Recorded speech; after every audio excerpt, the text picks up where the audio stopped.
भइल बा सब तैयारी बोला ना अइबू तू कब महतारी पूजा के भइल बा सब तैयारी बोला ना अइबू तू कब महतारी बघवा पर बैठ के अइह हो दर्शन देखा के चली जइह हो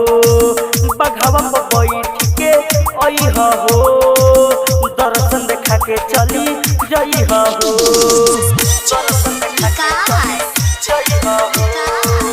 बघवा पर बैठ के जइह हो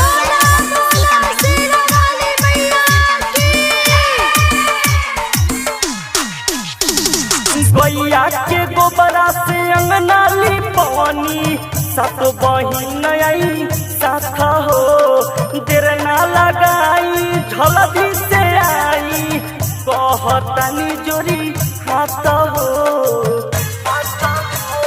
ए माई दया करी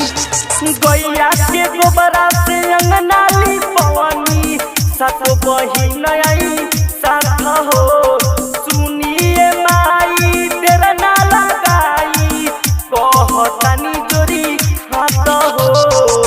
बघवा सवार करी अइह हो दर्शन देखा के चली जइह हो बघवा पर बैठ के अइह हो दर्शन देखा के चली जइह हो दर्शन देखा के जइह हो बघवा पर बैठ के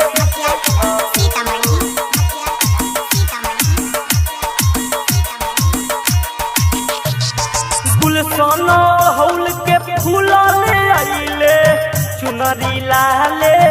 लाल हो श्री राम अकल सरह देखता रे आ गइल बड़े काल हो ए माई आवाज हो गुलशन हौल के फूल ले आइले चुनरी लाले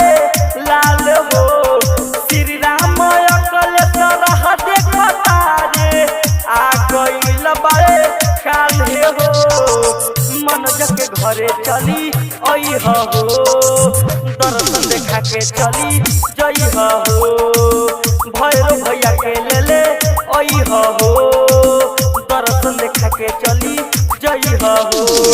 पूजा के भइल बा सब तैयारी बोला ना अइबू तू कब महतारी पूजा के भइल बा सब तैयारी बोला ना अइबू तू कब महतारी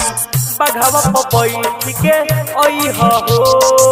दर्शन देखा के चली जइह हो बघवा पर बैठ के अइह हो दर्शन देखा के चली जइह हो। धूम रिकॉर्डिंग स्टूडियो लाल परसा।